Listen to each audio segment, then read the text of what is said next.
سے گزارش کرتا ہوں کہ وہ آئیں اور اپنے اختتامی کلمات سے نوازیں. اس کے بعد میں حافظ عمر حیات صاحب سے درخواست کروں گا کہ وہ بھی یہاں اسٹیج پر تشریف لے آئیں. لالا عمر حیات صاحب آپ تشریف لے آئیں ادھر, اور اس کے بعد دعا ہوگی, اور اس کے بعد جیسے کہ حاجی گلزار صاحب نے آپ سب کے لیے بڑا اچھا کھانے کا انتظام کیا ہے.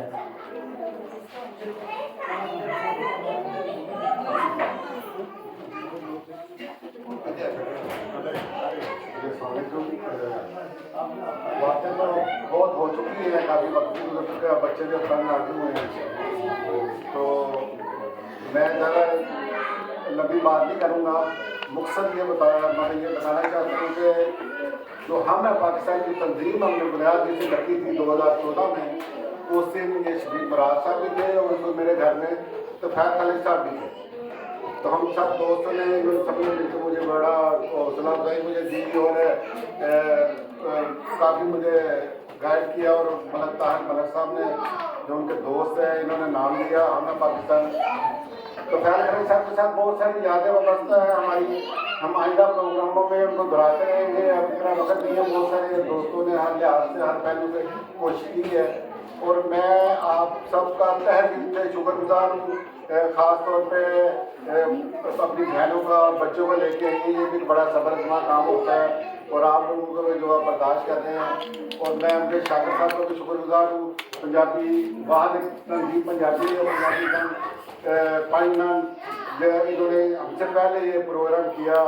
اور اس طرح انکی ابراہیم پوری صاحب کا بڑی دیر سے میں نمبر تلاش کر رہا تھا, وہ قدرتی یہاں پر ان سے ملاقات ہو گئی ہے. تو بہت سارے دوست ہیں, سب میرے لیے قابل احترام ہے جو یہاں تشریف لائے. میں نام لے لے کے وقت ضائع نہیں کروں گا. صرف میں ایک پیغام دینا چاہتا ہوں جو ہم اپنے پلیٹ فارم پہ دیتے ہیں کہ ہم ہیں پاکستان. ہر وہ کام کرتی ہے, ہر وہ چیز کرنے کی کوشش کرتی ہے جو ہمیں آپس میں جوڑے, جو برج بنے. اسی طرح آج کا پروگرام اس بات کا ثبوت ہے کہ طفیل خالد ایک پنجابی زبان کے عظیم شاعر تھے, اور پنجابی زبان سے محبت کرنے والے اور امر رہنے والی کی شاعری تھی. اور ہمارا فرض بنتا تھا کہ پاکستان کی سرزمین سے ایک شاعر جو پیدا ہوا, جو یورپ میں آیا اور یہاں وہ وفات پا گیا, ہم اس کا دن منائیں. تو یہ ہم مختلف پروگرام کرتے ہیں. اس میں شاعروں کا جو جہاں تک تعلق ہے شاعری کا, میں یہ سمجھتا ہوں شاعر جو ہوتا ہے وہ قوم کے مزاج کو بدلتا ہے. اپنی الفاظ سے یاد ہے کہ بچہ چھوٹا ہوتا ہے تو آپ ماں کو لوری سناتی ہے, وہ بھی ایک شاعری ہوتی ہے. اس نے علامہ اقبال کا آپ دیکھ لیں, علامہ اقبال کی جو شاعری تھی قوم میں پھونک گئی. تو خیر ایک ساتھ کی شاعری کا اگر آپ بغور مطالعہ کریں تو آپ کو ہر چیز نظر آئے گی. آپ کو خیر خرچ کو تڑک حقیقتوں کا شاعر بھی کہا گیا ہے. تو بہت ساری لمبی ڈیٹیل ہے, میں اس پر نہیں جاؤں گا, میں آپ کا وقت نہیں لوں گا. میں عمر یا سب سے درخواست کروں گا دعا کے دعا جو ہے ان شاء اللہ پھر کبھی آپ کو ملاقات ہوگی, جب پروگرام کریں گے ہم آپ کو ضرور بتائیں گے. خدا حافظ.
بہت بہت شکریہ